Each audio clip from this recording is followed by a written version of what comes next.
Readings indicate an echo nearby.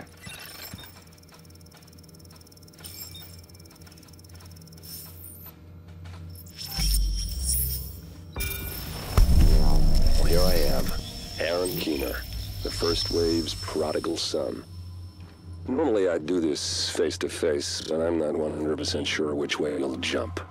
You act one way when Ms. Lau is watching, and another way entirely when you're off the leash. That's me. I'm gonna prosper. Oh, you could too, but you took an oath, right? You got a duty. Those are both ways of saying that your conscience is fucking you. You ask yourself, who has earned a right to tell you what to do? Do you know how many agents died to hold the Dark Zone just for the brass to give up and put a wall around it? You don't believe me? You should check the place out for yourself. But the people you're working for, they're irrelevant now. Amherst changed how the game is played, and I have got the vision to win. I got Chernenko, I got a DNA printer, and a very interesting recipe book. I'm gonna write my own rules. You should think about getting in on this thing. I'll be seeing you.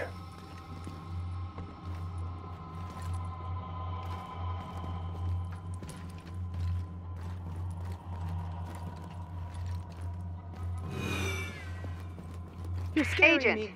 the information you found in that lab was the crown jewel. I think we can break this thing now. But we've got some more information. A voice from the grave. Listen to what Amherst has to say.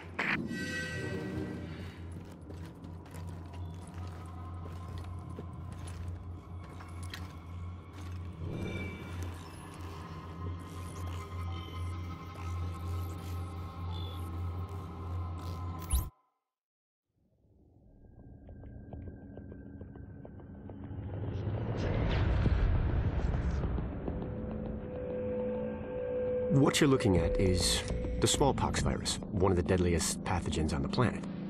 For centuries, it did a wonderful job of helping keep the human population in check.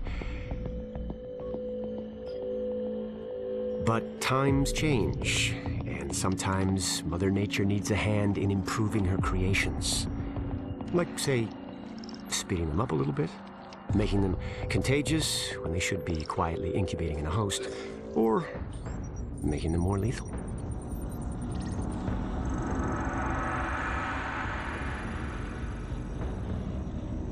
I didn't come up with the approach on my own. My friend Vitaly is one of the pioneers in the field, and the idea has been around for years. Genome as data. You see, once we digitized DNA, we made it infinitely mutable. We could do 1,000 virtual variations in the time it used to take to grow a 1 lab-grade generation of pathogens. And we could pick the best, most lethal combinations and make them real. That's how you make a killer virus, you see. Mix in genetic code from other diseases, and you move the sliders all the way up on lethality and virulence. The goal was a 90% mortality rate. I'm not sure my green poison is going to quite hit that, but honestly, that's just details. As long as most of humanity goes, the Earth stands a fighting chance. Technically, technology is what's killing the planet. But that's not really the case. It's the greed that drives the technology. But a funny thing happened on the way to $100 genome maps and 3D printed plastic toys. Now, my virus is going to do what nature's always done. Decide who lives and who dies. And if nature decides I die, then I die. If nothing else, I'll have a lot of company.